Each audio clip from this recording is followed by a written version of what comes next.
Olá, povo de Deus! Aqui quem vos fala é o presbítero Geilson Francis e hoje nós estamos aqui prontos para mais uma lição de Escola Bíblica Dominical, dessa vez a lição de número 10.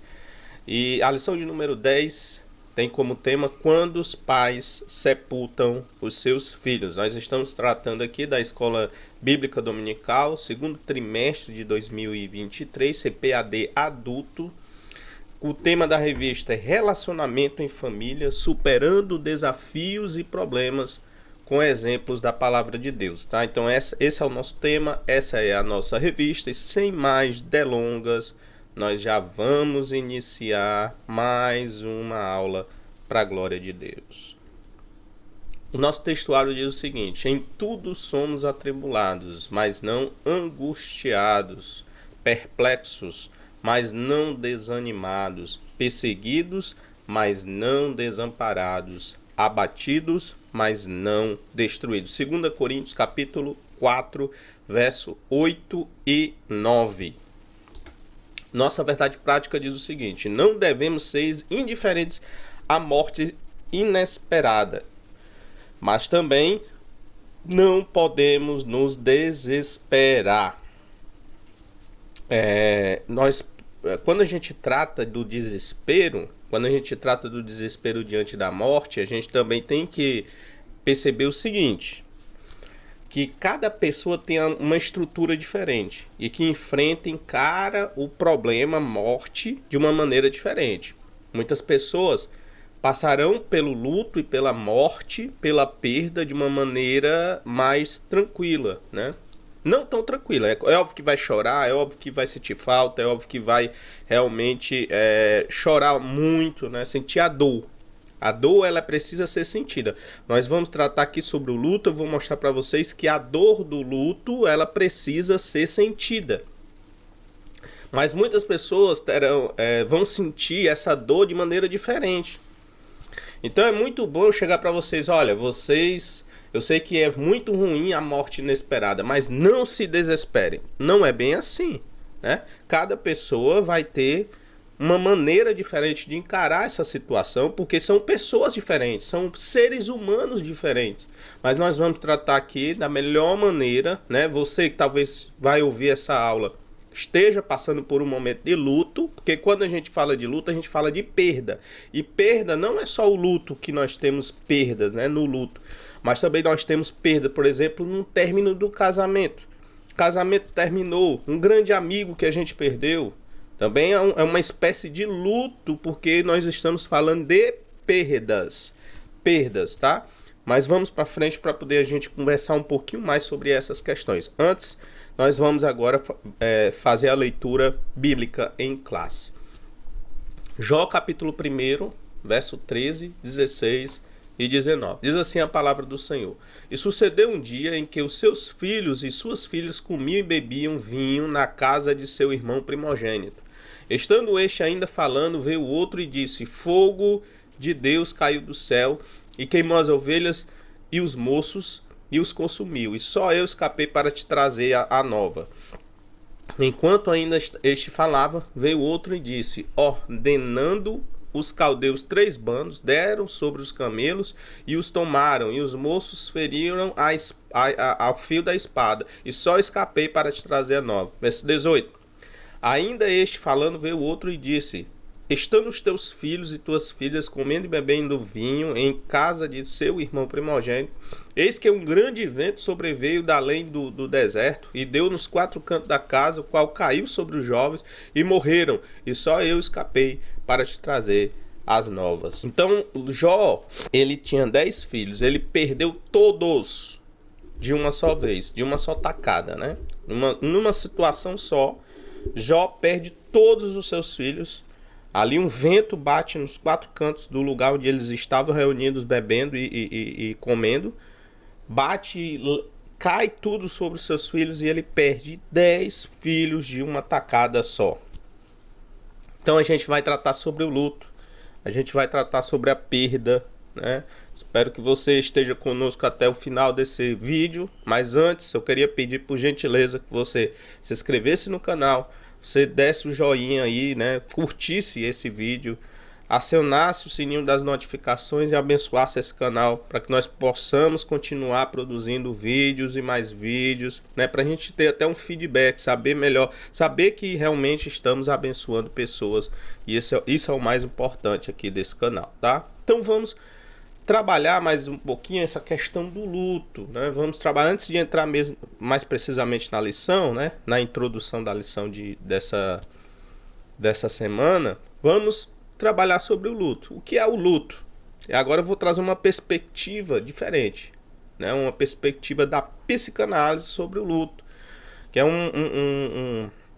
uma perspectiva psicológica, metapsicológica, tá? Então o luto, o que é o luto? É um processo lento e doloroso. Ou seja, tem a presença da dor no luto. O luto é uma dor que as pessoas sentem, tá? Então, quais são essas características? As características dessa dor? Nós identificamos tristeza profunda. Nós identificamos afastamento de toda e qualquer atividade que não esteja ligada a pensamento sobre o objeto perdido. Então há um afastamento, por isso há um risco muito grande daquele que está passando por luto também se aprofundar e começar a passar, né, começar pelo luto e descambar, né, para a depressão, perda de interesse do mundo externo, porque a pessoa vai ficar diretamente pensando, né, naquele objeto perdido, objeto de amor perdido, o objeto a qual eu passei a minha vida tendo afeto, colocando a minha na psicanálise, né, que é a energia libidinal de afeto, né, sobre aquele objeto, que pode ser um pai, a mãe, o marido, enfim, né, eu coloco minha energia psíquica ali direcionada, meu afeto a vida inteira, e de repente, e nem pode ser tão de repente, mas pode ser por uma doença também, né? A pessoa já está ali doente, eu estou vendo ela convalescendo, aos poucos morrendo.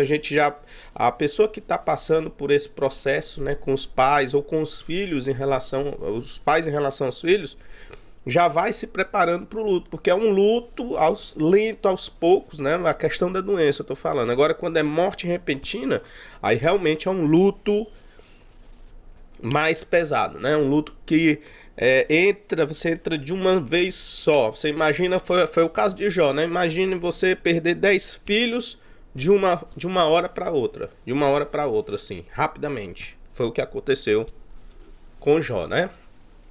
Então tem a perda do mundo externo, né? Por quê? Porque os seus pensamentos estão ligados ao objeto perdido.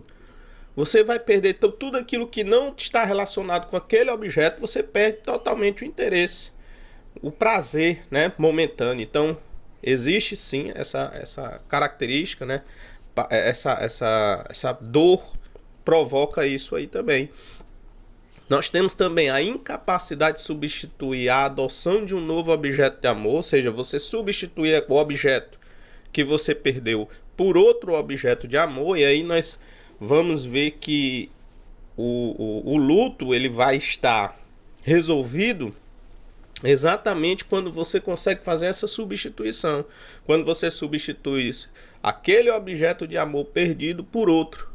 Esse processo ele é muito lento porque você vai tirando, até você tirar toda a sua carga afetiva daquele objeto perdido, demora, né? Você vai a presença da pessoa que não existe mais, tudo isso vai alimentando aquela saudade, aquela dor. Eu perdi, por quê? Por que que eu perdi? Aí vem os questionamentos, entendeu? Então você vai tirando aos poucos, é um processo lento. Você vai tirando sua energia libidinal daquele objeto perdido até você conseguir colocar em outro. E aí, outra coisa também que a gente precisa falar é que para cada pessoa existe um tempo para você conseguir deslocar sua energia psíquica daquele objeto perdido para outro objeto, né? Então não é uma coisa simples, não é assim, olha, não fique. Não, a gente precisa, é uma coisa que a gente também precisa fazer. Acho que nós cristãos precisamos aprender muito essas questões a questão da alma, né? A gente sabe muito do espírito, mas da alma realmente a gente precisa aprender ainda mais, né? Essas questões. Então, a psicologia se debruça sobre isso, é uma ferramenta maravilhosa para que a gente possa aprender a lidar com as situações psicológicas que se são desenvolvidas no meio da igreja, né? Há muito tempo atrás não, nós ainda passamos por isso, nós estamos ainda passando por um processo ainda de amadurecimento em relação a isso, mas existem muitas pessoas que espiritualizam tudo, né? Tudo é espiritual, tudo é demônio, isso aí é coisa do diabo e tal. Então, muitas pessoas na nossa igreja, nas igrejas evangélicas, elas sofreram e sofrem exatamente porque não são compreendidas e nem ela mesma se compreende. E se não tem compreensão a respeito da situação psicológica difícil pelo qual essa pessoa está passando, o que é que vai predominar no meio da igreja? O preconceito. Preconceito. O que predomina muitas vezes, em muitos casos, inclusive sobre aquela pessoa que está sofrendo psicologicamente, né, de uma depressão, de uma síndrome do pânico, né, de um problema mesmo, um transtorno bipolar, transtorno esquizofrenia, né? Muitas vezes é a pessoa mesma que está sofrendo, que está dentro da igreja, ela mesma tem preconceito em relação àquilo. Então ela não vai para um psiquiatra, ela não vai num psicólogo, ela não faz terapia, não faz análise com o psicanalista, não faz nada, simplesmente fica dizendo, Deus vai me curar, Jesus vai me curar, e fica sofrendo, sofre ela, sofre a família, sofre o marido não aguenta, vai embora, e aí a gente vai dizer o quê? Tudo isso é ação do diabo, não é ação do diabo, é descuido, desconhecimento e despreparo da igreja para lidar com situações de problemas psicológicos, tá? Então nós temos no luto, voltando para o luto, nós vamos ver essa retirada lenta, né, dessa energia psíquica que nós investimos a nossa vida inteira naquele objeto de amor, que como eu falei, pode ser o pai, pode ser o marido, pode ser o filho, pode ser quem for, E quando você perde, você vai ter que retirar aquela carga, aquela energia libidinal que você estava concentrando naquele relacionamento, né? Então você tem uma carga afetiva muito forte, por isso que é a dor, o sofrimento, né? A perda. Então, a partir desses sintomas, esperamos ter deixado evidente o quão difícil é esse processo. No entanto, inevitavelmente, praticamente todos nós temos de passar por essa vivência. Olhe, aí vem a calhar, né? Ou seja, todos nós temos que passar por isso. Em algum momento, em algum momento da nossa vida, nós vamos ter que passar por isso. Daí vem a calhar o versículo que nós acabamos de ler. 2 Coríntios capítulo 4, verso 8 e 9. Em tudo somos atribulados, inclusive nisso. Desculpa. Isso é uma tribulação. Isso aí é uma tribulação que angustia, que nos deixa perplexos, desanimados. Porque a pessoa que está sofrendo luto fica desanimada. Ela não tem interesse no mundo externo porque o seu pensamento está fixado no objeto que ela perdeu. Isso é errado? Não. As pessoas precisam saber que isso não é errado. As pessoas, principalmente pastores, líderes e pessoas dentro da igreja, precisam entender que cada um tem o seu processo de luto. Cada um tem o seu tempo para poder se reorganizar. Né? Muitas vezes você encontra irmãos dizendo, minha irmã, Deus é bom, Ele está num lugar bom, porque você ainda está assim, já está com tantos meses, como é que pode um negócio desse? Né? Mas tenha calma, minha irmã, não vá fazer isso com uma pessoa que está passando por um processo de luto, porque é pior. Você ficar cobrando a pessoa para a pessoa passar o mais rápido possível por aquele problema. Sabe o que é isso? O que é isso, minha querida irmã, meu querido irmão? É passar por cima das emoções. A gente fica querendo passar por cima das emoções, como se a gente fosse a pessoa mais forte do mundo, fosse o Jiraya. Não, é o Jiraya das emoções, eu sou espiritual, eu tenho que passar logo por isso. Não, não é assim. Todos nós temos que respeitar esse processo. Uns passam de maneira mais rápida, outros passam de maneira mais lenta, Mas o importante é o quê? É o que aqui está dizendo. É nós passarmos. Porque é uma vivência da existência humana. É uma vivência da existência humana. O importante é nós passarmos. Uns passarão mais rápido, outros passarão mais devagar. Mas o importante é nós passarmos por isso. Porque se nós também permanecermos muito tempo no luto, sofrendo o luto ali, e não passa, aí o problema não é o luto. O problema é a dificuldade com perdas. Aí você vai ter que tratar outro problema. Não é o problema mais do luto, mas o problema que aquela pessoa tem com a questão da perda. E aí tanto faz, porque ela pode passar por esse luto, pode passar por outra perda, e ela sempre vai estar passando, vai ter essa dificuldade. Então a gente tem que trabalhar essa pessoa exatamente essa questão da perda, não a questão do luto. Né? O luto em si. O luto é uma perda, mas muitas vezes a pessoa não está preparada, não está em condições de passar por perdas. E aí a gente tem que ver o que é que está acontecendo com essa pessoa. Qual é a história do desenvolvimento psicológico dela para a gente poder entender por que essa pessoa ela tem essa dificuldade de passar por perdas. Né? A gente precisa entender exatamente isso. Então, para a psicanálise, quais são as 4 fases do luto? Então, vamos lá para as 4 fases do luto, tá? Vamos lá para as 4 fases do luto. Vamos lá. Espero que você esteja conosco e bola para frente. Vamos lá. As 4 fases do luto. Primeira, desorientação, torpor, negação e isolamento. Então, a pessoa começa a negar, né, a realidade. Eu não acredito que eu perdi meu pai. Eu não acredito que eu perdi o meu filho. Eu não acredito, no caso de Jó, né? Eu não acredito que eu perdi 10 filhos. Ou seja, a pessoa fica negando aquela situação, né? Este é o momento em que a pessoa tenta se dar conta do que aconteceu. Ainda está sem saber o que foi que aconteceu. O que foi que aconteceu, meu Deus? Está entendendo, ainda não estou entendendo o que está acontecendo. É um momento de assimilação, mas também de negação e desespero diante da verdade.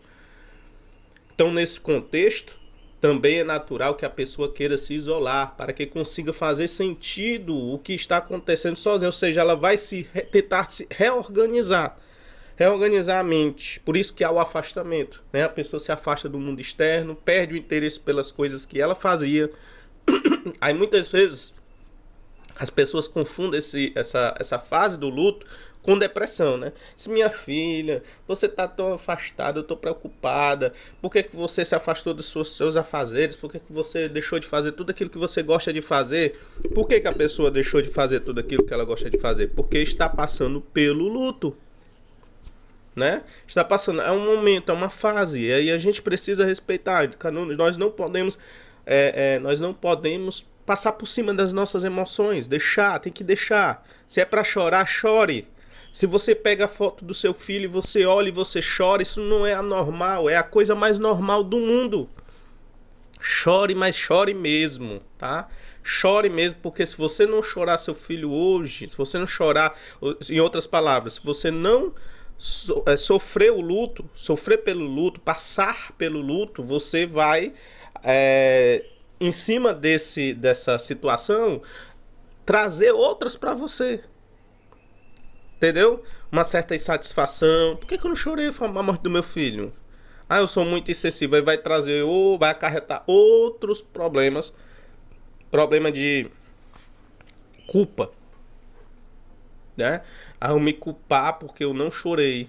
Eu não senti. Eu sou se achar a pior pessoa do mundo. Né? Então vai acarretar outros problemas. Se você não chorar o luto, então chore, mas chore mesmo, se isole, tente se reorganizar, saber o que está acontecendo, entender, tudo isso faz parte do processo. Então, nesse contexto, também é natural a pessoa se isolar. As pessoas que estão próximas devem aprender como agir e consolar neste momento, entendeu? Nós precisamos saber como agir e consolar as pessoas nesse momento. Que esse é o grande problema, porque muitas vezes a gente não sabe lidar. A gente quer que a pessoa não passe logo por isso.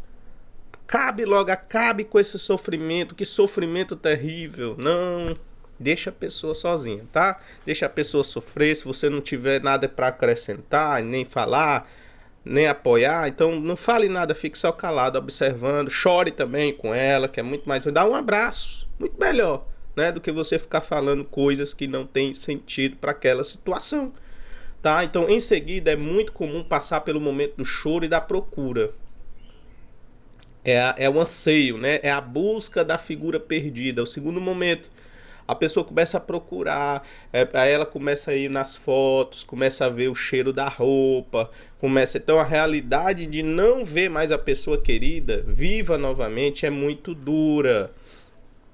Aquela pessoa que vai, você começa a lembrar dos momentos, o momento que você teve com aquela pessoa nos cantos da casa, as conversas, entendeu? É um sofrimento terrível, é bom, é sofrimento terrível, é.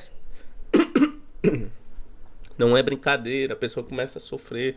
Por quê? Porque você está ainda com uma carga afetiva muito forte naquele objeto. Então o corpo precisa colocar para fora a dor que a pessoa em luto está começando a sentir. O corpo começa a botar para fora com choro, com aquele certo desespero muitas vezes, né? Um choro incontido. Por quê? Porque você está procurando. Imagine você tá com aquele objeto de todos os dias. O filho, por exemplo, você está cuidando. Eu tenho a minha filha aqui. Todo dia eu e minha esposa a gente se levanta. A gente prepara o seu café da manhã. A gente veste a sua roupinha da escola.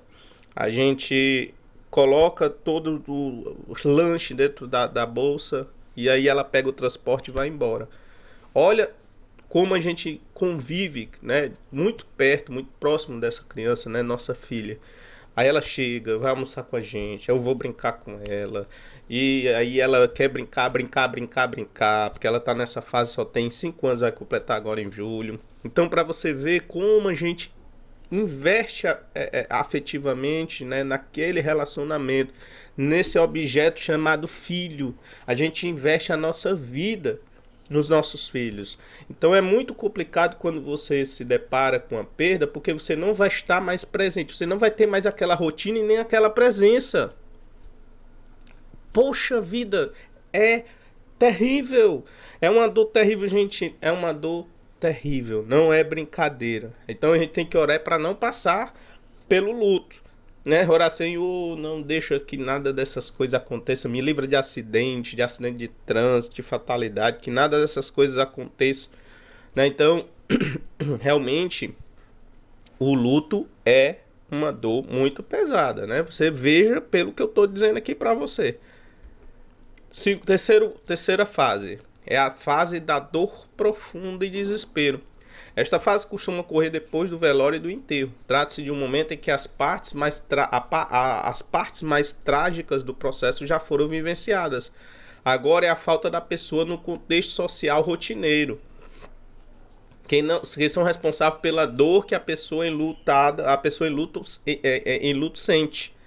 Não vê-la, né? Como eu falei agora, né? Dando um exemplo aqui da minha filha, né? Estamos convivendo o tempo inteiro. Então não vê nos contextos, né, que a gente está vivendo, né, no momento de vida que a gente vive, a gente não vê aquela pessoa amada, não vê aquele objeto de amor que a gente perdeu, meu irmão, é terrível. Então a dor, causa desespero, realmente. Quarto ponto, nós temos a reorganização. Então essa dor e desespero vai durar um tempo, né? Estatisticamente pode durar de 6 meses até 1 ano. Se passar disso, aí pode ser que passe. Mas se persistir, aí a gente precisa trabalhar outra questão, como eu falei. Trabalhar a questão da perda, né? Então, por fim, chega o processo de tentar organizar a vida para continuar seguindo mesmo após a morte do ente querido. Começa a parte de organização da vida. A depender do vínculo, essa fase pode durar anos, né? Essa fase de relaborar, tirar sua energia libidinal daquele objeto. Quando você está tirando aquela energia, né? A energia libidinal, a energia psíquica, afetiva, a carga afetiva que tinha aquele objeto, que você tinha com relação àquele objeto no relacionamento. Quando você vai tirando, esse é o processo lento. que você vai tentar procurar a pessoa por várias vezes durante o dia, nos vários contextos sociais com que você se relacionava com aquela pessoa e você não vai ter. Aí causa o desespero porque você não tem, você vai o quê? Chorar e procurar a pessoa. Então quando você. É muito comum a pessoa que está passando por esse processo ir nas fotos, né? Ir nas roupas, cheirar a roupa, para sentir o cheiro da pessoa. Por quê? Porque ela quer que aquela pessoa volte, ela quer a pessoa próxima. E não tem mais. Para você ver como é muito complicado. Trouxe aqui só mais algumas observações sobre o luto. Né? Primeira, pode existir o processo de luto, pode existir um momento de raiva, né? No processo de luto. A raiva surge diante da aceitação do que está acontecendo. Trata-se de uma reação natural diante da injustiça, que é ver uma vida sendo interrompida. Né? Então, pode vir a raiva e pode também existir um momento de barganha. Aqui temos uma diferença marcante, né? Então, há um momento em que o paciente ou enlutado recorre à esperança da cura, da ressurreição milagrosa, ante a finitude que é a morte. É a hora em que se prometem as coisas mais loucas ou as pessoas pedem que sejam levadas no lugar de quem partiu. Então, é o momento da barganha. Barganhar, quem dera fosse eu. Meu filho era tão novo, eu que tenho que sou velho. Meu filho tinha que passar mais tempo, tinha que viver mais. E eu que estou velho, é o que deveria ir. Né? Então a pessoa começa a se sentir dessa forma, barganhando, querendo barganhar. Né? Pode existir também o momento da depressão. Que na depressão o paciente ou enlutado tem a oportunidade de fazer uma reflexão profunda sobre a vida. Nesse momento a solidão se faz muito presente e a dor também. Aqui é muito fácil traçar uma semelhança com o momento de dor profunda e desespero comentado, que a gente comentou agora. Então esses momentos, né, de dor, de tristeza, de sofrimento, né, muito forte, são momentos realmente em que a pessoa pode passar por uma depressão. Tem pessoa, como eu falei para vocês, eu vou aqui, né, deixa eu ver aqui se tem mais alguma, tem muita gente que não consegue lidar com essa situação. Por quê? Porque tem problema com perda, né? E aí nós caímos na melancolia. A pessoa passa a ser uma pessoa melancólica ou depressiva, né? Por quê? Porque ela existia na verdade, em relação à pessoa, uma identificação muito forte. Não era um objeto, um outro, ela não se identificava como se fosse um outro objeto. Ah, é um outro objeto, é uma outra pessoa, né? Não, havia uma identificação muito forte, né? Freud, ele diz que essa identificação, ela é como se, é no começo da vida, né? É a mesma identificação que existe entre um bebê, uma criança recém-nascida e a mãe que está amamentando. Porque nesse momento a criança ela não consegue distinguir os objetos. Para ela, a criança, a recém-nascida que está ali no seio materno, ela e a mãe, a criança e a mãe, para a criança, são as mesmas coisas. Não existe separação. Ela não consegue perceber que a mãe é outra pessoa. É como se fosse a mesma coisa. Então, esse momento de identificação que acontece, que é uma passagem da vida de todo recém-nascido, né, no crescimento, no desenvolvimento psíquico, no desenvolvimento psíquico, todos nós temos essa fase, né, de identificação. É como se essa pessoa retornasse para essa fase e se relacionasse, né, dessa forma, se identificando como se aquele objeto e eu fosse a mesma coisa. O que é que acontece? Quando aquele objeto se vai, parte, perco, é como se eu me perdesse também. A identificação ela é tão forte que eu sinto-me como se eu tivesse me perdido também. A minha existência também tivesse me perdido. Eu me perco com o objeto. E aí eu perco o sentido de tudo, da existência, da vida. Eu não consigo me levantar, me reerguer. Porque o que é que tem que acontecer, né, no luto? O luto é uma passagem, tem que passar. É uma vivência que você tem que viver. Mas se você não consegue passar, você fica Então isso significa dizer que você se perdeu no processo. Se perdeu enquanto ser humano único, porque você se identificava com aquele objeto a tal ponto que quando aquele objeto deixou de existir, você também deixa de existir imediatamente. E aí você não consegue mais se reorganizar, porque a ideia do luto é você conseguir se reorganizar.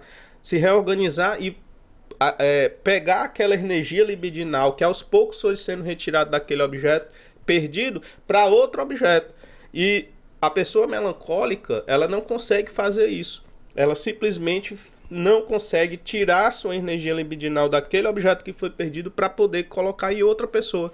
Por isso que o sofrimento ele é constante, intenso e para sempre, né?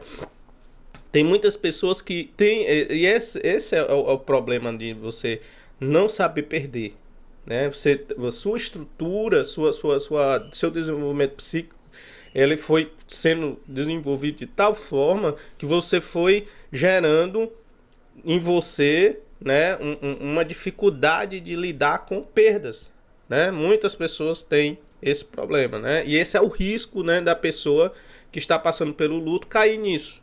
Por isso que eu digo, cada pessoa é uma pessoa, precisa ser olhada com um olhar único, né? Deus ele fez cada um com suas características, com a sua forma de pensar, com a sua personalidade.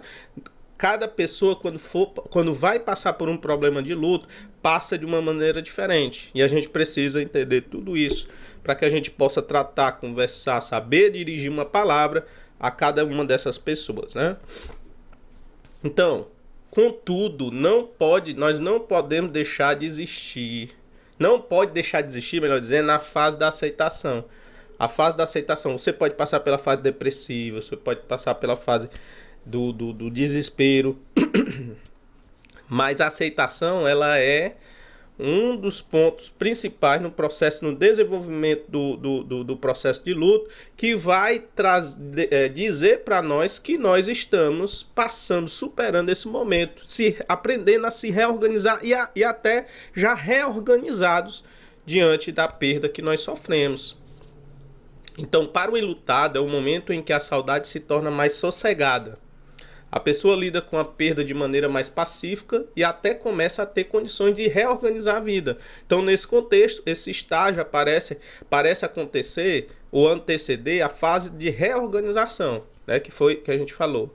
Contudo, por outro lado, no caso do doente, há uma aceitação da condição. A pessoa contempla o futuro com mais paz e menos expectativa de cura, né? Então, a pessoa já acaba apaziguando o coração.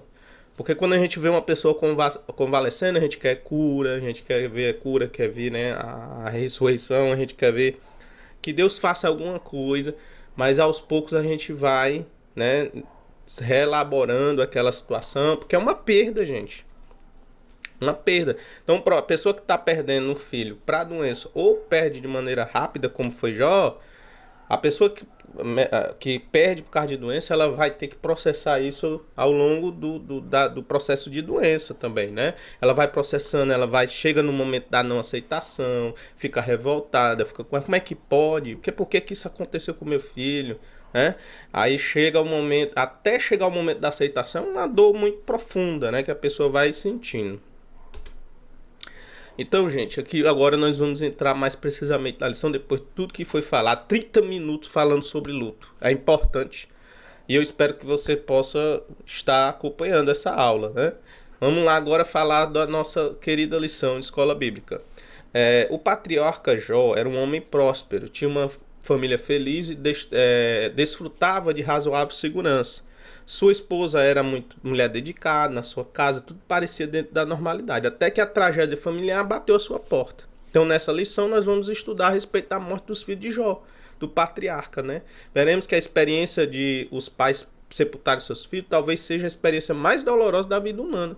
E, ao mesmo tempo, como podem os encontrar na Bíblia, a palavra, a gente pode encontrar na Bíblia o consolo, o conforto. É isso que nós vamos trazer. Essa aula é o bálsamo para a sua vida, tá? Para a sua existência. É o bálsamo para você conseguir se consolar mais diante da sua perda. Então, quem era Jó? Era o patriarca que nasceu no norte da Arábia, na terra de Uz. As pesquisas dizem que ele viveu numa época anterior à de Moisés, antes mesmo de Abraão, entre os séculos 25 e 28 a.C. Naquele tempo a longevidade humana era maior, né? O patriarca viveu 140 anos. Mais especificamente, ele nasceu depois do dilúvio e tornou-se um homem rico e próspero. Seu caráter santo foi testemunho de Deus, né? Deus testemunhou dizendo que ele era um homem sincero, reto, justo, temente a Deus e se desviava do mal, né? E foi exatamente aí que começou todo o processo de Jó, né? Satanás chega para Deus e diz: ah, mas também tu dá tudo, tira, para a gente ver se ele não vai blasfemar, né? Aí Satanás foi lá, tirou os filhos, tirou tudo, bens, e ele não blasfemou. Ele disse: nu eu vim vim para esse mundo, nu voltarei para o pó da terra. O Senhor me deu, o Senhor tirou, bendito seja o nome do Senhor. Isso depois da sua esposa dizer: amaldiçoa esse Deus e morre. Então, a mulher de Jó, ela ganhou a fama, né, de uma mulher insana e ambiciosa por causa da perda de todos os bens materiais e dos filhos que ela presenciou. Foi uma tragédia. Não, lembre-se que foi cada pessoa sofre de uma maneira diferente. Então a mulher de Jó sofreu já de uma maneira totalmente diferente. Ela foi para outro extremo, né? A não aceitação dela e a raiva fez com que ela chegasse ao ponto de querer negar Deus. Dizer assim: olha, amaldiçoa esse Deus, ele não nos protegeu. Muita gente chega nesse ponto de amaldiçoar Deus. Não quero mais saber de Deus, aconteceu tanta coisa, tantas perdas essas que muitas vezes não precisa ser perda de filho, né? Outras perdas que sofreu na vida muitas vezes causa esse sentimento de injustiça. Eu fui injustiçado por Deus, eu tô com raiva de Deus e vou abandoná-lo, né? Foi isso mais ou menos que aconteceu com a mulher de Jó. Então Jó, ele foi vítima de feridas purulentas, sofreu muito, né? A esposa não aguentou a situação, né? Jó já encarou de uma maneira totalmente diferente. Então a esposa de Jó foi perdendo a paciência diante da aprovação do seu esposo. E não foi só da aprovação do seu esposo, foi dela. A aprovação foi dela. A provação aqui não foi só do seu esposo, não. Ela também estava sendo provada, tá? Todos ali estavam sendo provados. Todos são seres humanos únicos. Ela teve 10 filhos com Jó, gente. Foi 10 filhos que saiu de dentro dela. Então ela estava sofrendo também, né? E ela chegou ao momento de dizer: amaldiçoa esse Deus e morre, de revolta, de desespero, de injustiça, né? O que ela achava que estava passando por injustiça. Como eu falei, muitos passam a mesma coisa que ela passou. A revolta que nasce no coração das pessoas também é a mesma que nasceu no coração da mulher de Jó. E muitos abandonam. Fato esse que na vida da mulher de Jó, a gente não vê, ela não abandona Deus, ela não abandona Jó. Ela fica ali, ela chega a esse momento, ela fala isso, mas fica ao lado de Jó. É tanto que Jó vai ter 10 filhos novamente, justamente com a mesma esposa. Para você ver que Jó, essa mulher, ao invés de ter falado isso e se afastado e ir embora, já que não existe mais sentido nesse casamento, vamos embora. Não ficou, né? Muitos aí, meu irmão, não querem nem saber de Deus, né? Eu tô falando aqui do casamento, né? Também pode ocorrer muitos problemas com casamento, né? Casamento não suportar, o casamento passar por problemas, sofrimento, principalmente quando um não entende o outro. E aí, no processo de luto, os cônjuges não saberem lidar com aquela situação, um com o outro, o sofrimento de um e de outro, né? Não saber lidar, e aí cair numa separação, no divórcio, né? Esse é um ponto também que a gente precisa trabalhar, né? Trabalhar bastante, entender, uns cônjuges se entenderem, se ajudarem nesse processo, sabendo que cada pessoa vai passar por esse processo de maneira diferente, né? Os filhos de Jó. Jó estava atento ao modo de viver de seus filhos. Estes tinham uma rotina social de banquetes, né, comida. Então a Bíblia mostra que o Jó, ele apresentava sacrifícios a Deus por seus filhos, orava por eles todos os dias, havia zelo e cuidado do patriarca com o bem-estar dos seus filhos. Então Jó era um homem atento aos seus filhos, né? Como lidar com a morte na família? Isso é uma coisa que só quem passa é que está habilitado a dizer, né? Como lidar? Como eu vou lidar? Como é que eu vou lidar com essa situação? Cada pessoa vai lidar de maneira diferente, né? Então Jó e esposa foram surpreendidos pela morte dos filhos. Versículos 18 e 19 relata o momento em que a notícia da morte de seus filhos chega à casa de Jó. Quando tudo parecia normal, a morte surpreendeu. Isso aqui já aconteceu nas diversas famílias. Acontece todos os dias, de repente você perdeu uma pessoa que você ama, né? Saiu de casa para ir estudar, trabalhar e não voltar mais. Então Deus não nos criou para morrer, para a morte, para a maldição. E essa é uma maldição advinda do pecado. Assim todos ficamos perplexos diante da morte, principalmente quando envolve alguém próximo de nós, alguém que a gente desenvolve afeto, né? Então, por isso a palavra de Deus nos mostra que devemos estar conscientes quanto à realidade da morte. Não temos domínio nenhum sobre ela. Entretanto, a nossa confiança em Jesus Cristo e por causa de sua ressurreição, podemos afirmar que a morte não vai nos reter na sepultura. Isso é a esperança do cristão. É a promessa que nós temos de Deus, de ressurreição, de que a sepultura não vai segurar o nosso corpo por muito tempo, mas quando houver o toque lá da última trombeta, todos que morreram em Cristo ressuscitaram primeiro, e nós que estamos vivos, nós também nos encontraremos juntamente com as pessoas queridas e amadas que faleceram, né? Pessoas que nós amamos. Nós vamos nos encontrar nas nuvens para a glória do nome do Senhor Jesus Cristo. Essa é a esperança que deve ficar em nosso coração. Então podemos afirmar que a morte não nos reterá na sepultura, mas servirá de meio para adentrar a vida eterna com o nosso Salvador. As razões para a tristeza do luto de Jó e sua mulher. De certo modo, Jó tinha uma família feliz. Nesse contexto, Satanás desafiou a fidelidade dele e o atacou frontalmente com a morte de seus filhos. A Bíblia não fala do sepultamento dos filhos de Jó, mas certamente ele aconteceu. É importante ressaltar que uma perda como essa traz uma tristeza imensa. A palavra de Deus diz que há tempo para tudo. Há tempo para sorrir, há tempo para chorar.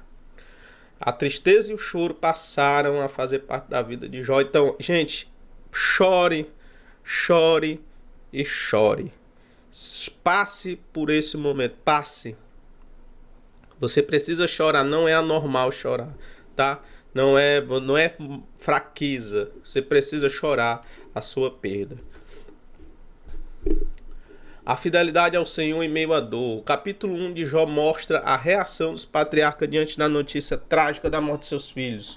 Jó rasgou o manto, raspou a cabeça, lançou-se à terra e chorou. Ele adorou o Senhor, mas ele passou também, ele sofreu. Raspar a cabeça, isso já mostra o sofrimento, né? A raspar a cabeça, rasgar o manto. Eu tô sentindo uma dor. Mas ao invés dele fugir de Deus com raiva, como fez a sua esposa, né? Ficar com raiva de Deus por um momento ali de fraqueza. Isso pode acontecer também. Mas é bom a gente sempre recobrar a consciência, porque Jó recobrou e ele disse: eu não vou me afastar de Deus por causa disso. Eu vou adorar a Deus. Eu vou chorar, mas aos pés do Senhor. Vou chorar orando. Vou chorar cantando, pedindo ao Senhor misericórdia, para Ele aliviar a minha dor. Isso mesmo, Jó adorou a Deus. Aqui ele iniciou o processo de aceitação do ocorrido diante do Senhor da vida, né? Processo de aceitação, de choro, de lamentação. Ele estava agora passando por um processo de aceitação. Esse processo, para chegar até a aceitação, pode durar anos, né? Essa passagem bíblica nos mostra que a dor da perda não passa, mas o processo de aceitação torna o luto mais digno, né? Ou seja, você consegue aceitar mais a situação. Não passa, você vai sentir saudade, né? Você pode até se pegar chorando uma vez ou outra, mas você vai ficar mais tranquilo em relação àquela perda. Você conseguiu se reorganizar, você conseguiu tirar sua carga afetiva, né, a intensa carga afetiva que você depositava naquele relacionamento. E você já está conseguindo colocar em outro objeto de amor. Né? Então isso já faz parte da questão da aceitação. Né? Então essa passagem bíblica nos mostra que a dor, a perda, não, a dor da perda não passa, mas o processo de aceitação do luto, esse processo de aceitação, ele é mais digno. Por isso o patriarca pôde dizer em atitude de adoração: no saí do ventre da minha mãe e no tornarei para lá. O Senhor me deu, o Senhor tirou, bendito seja o nome do Senhor. Ainda o texto bíblico diz que Jó em tudo não pecou, nem atribui a Deus falta alguma. O cristãos e o luto, que a gente já vem falando, mas vamos continuar falando sobre não culpar a Deus, né? Não é muito difícil de, nos momentos de perdas inesperadas, o ser humano se desesperar e passar a blasfemar contra Deus, né? Se desesperar, chorar, se revoltar, o momento da raiva, né? Ficar com raiva, isso é uma injustiça, né? Então o antigo patriarca nos ensina a viver a confiança em Deus, mesmo no momento delicado da morte inesperada de um ente querido. Nem sempre saberemos o motivo da morte de uma pessoa amada ou de um determinado sofrimento. Há mistérios na vida que não conseguimos desvendar na Terra. O próprio livro de Jó não revela por que os seres humanos sofrem. O que o livro nos ensina e encoraja é suportar o sofrimento com paciência, achando-se fiel nos caminhos do Senhor diante do processo do sofrimento imerecido. Haverá um dia em que tudo estará patente diante de nossos olhos. Mas não culpe a Deus. Mesmo você não entendendo, mesmo você não compreendendo por que tudo aquilo está acontecendo com você, mas não culpe a Deus por aquilo que está acontecendo. Não é porque nós não temos o entendimento e a clareza, né? Nós não temos a luz para aquele processo, no que está acontecendo, que a gente vai duvidar de Deus e achar que Deus está sendo culpado de tudo que está acontecendo com a nossa vida. Então, ao invés de você culpar a Deus, o mais prudente é você chorar aos pés do Senhor. Chore, mas chore nos pés de Deus, adorando a Deus, tá? Vivendo o luto. Com o patriarca Jó, aprendemos que o crente em Jesus não deve ser indiferente ao luto, pois psicologicamente isso não é saudável, né? Ou seja, passar por cima das emoções, jamais, né? Como seres humanos, devemos manifestar as emoções próprias de um momento de luto, tais como o choro, o silêncio, a contemplação, o afastamento daquilo que a gente gosta de fazer, isso é normal. Se afastar de tudo e ficar se fechar dentro de si. Porque é o momento de você tentar entender o que está acontecendo e se reorganizar, né? Então, o Senhor agitou-se no espírito, né? Diante da dor da família de Lázaro, nosso Senhor agitou-se no espírito, comoveu-se e chorou. Mas diante de tudo que você está passando, mantenha a esperança. Vimos que é saudável manifestar emoções próprias no período do luto, mas também é verdade que o crente não deve se desesperar como quem não tem esperança. É preciso levar em conta que o período do luto dura em média 6 meses, 6 a 1 ano. Se após esse período a pessoa não consegue voltar às atividades normais, é preciso buscar ajuda especializada. Como eu falei, né? Já não é o problema mais não é o luto, o problema é o problema da perda, não sabe lidar com perdas, né? A pessoa se identifica facilmente com os objetos, a pessoa se perde no processo, juntamente com a perca do objeto, e a pessoa não consegue se reorganizar. O momento da reorganização não existe, né, na vida dessas pessoas, e acaba essas pessoas perdendo a esperança.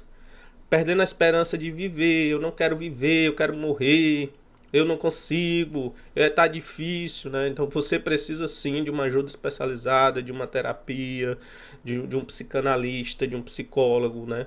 Para poder te ajudar a se reorganizar, te ajudar a passar por esse processo. Ninguém é homem de ferro, gente. Homem de Ferro é só nos filmes acho que é da Marvel, né? Só nos filmes da Marvel, só. Não existe Homem de Ferro na vida real. Cada um de nós precisamos uns dos outros. Nossas dores e sofrimentos E nossos pecados, eles são superados quando confessamos, quando falamos, quando colocamos para fora aquilo que nós estamos passando e sentindo.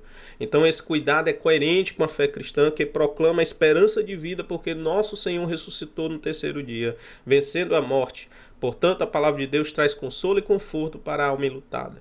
Um dia, brevemente, estaremos para sempre com a pessoa querida que partiu em Cristo. E para nós concluirmos, sem dúvida, a morte é uma experiência muito dolorosa para o ser humano. A de um filho, então, tem uma sobrecarga psicológica também muito maior. A dimensão da dor da perda de um pai e de uma mãe é incalculável. Por isso é importante que levemos em conta esta declaração do salmista. Ainda que minha carne e meu coração desfaleçam, Deus é a fortaleza do meu coração e a minha esperança para sempre. Gente, eu lembrei de uma coisa aqui antes de concluir. Tem gente que sofre a perda em vida, né, do filho.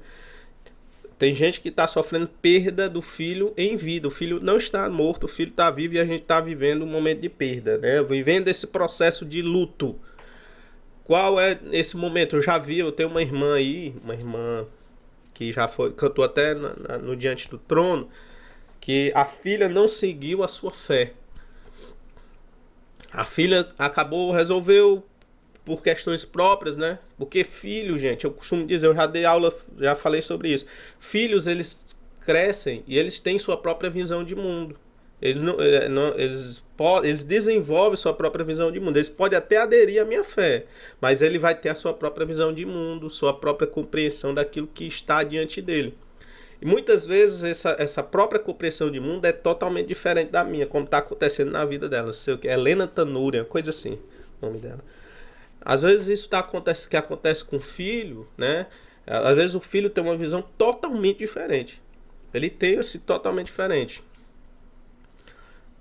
Eu não vejo problema a pessoa ter uma visão de mundo diferente e servir a Jesus, né? Eu não vejo problema em relação a isso. Acho que a gente precisa pegar a nossa visão e submeter à vontade de Deus, né? Submeter à vontade do Criador.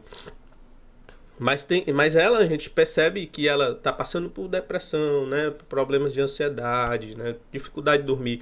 Tudo isso é um sofrimento da perda. É um luto que ela está passando.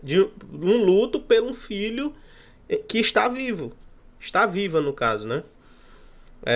Mas para você, eu quero só destacar isso aqui para mostrar para vocês que a perda não é necessariamente a morte. Pode ser a morte, mas também existem perdas em vida. Perder o marido, uma traição, é uma perda, né? É um sofrimento comparado ao sofrimento de luto, é uma perda. Então, nesse processo, nós não devemos culpar a Deus, mas manter firme a nossa esperança nele. O Senhor Jesus venceu a morte e ressuscitou ao terceiro dia. Essa é uma verdadeira verdade consoladora e ao mesmo tempo esperançosa. Portanto, nesse momento é tempo de confiar em Deus. Gente, desde já eu quero agradecer aqui a todos vocês. Espero que vocês assistam essa aula e aí vocês comentem, vocês compartilhem, que vocês se inscrevam no canal e que vocês dêem o like, né? Dá um joinha aí para poder abençoar o canal e fazer com que o YouTube ele venha, através do joinha, também abençoar, lançar esse vídeo para mais pessoas que estão precisando nesse momento ouvir não só a lição, mas também ter um consolo para a sua alma. Então essa lição é uma lição para quem realmente quer consolar a sua alma, que está passando por um problema semelhante ao luto, tá? Deus abençoe sua vida, sua família e até a próxima aula, se Deus quiser.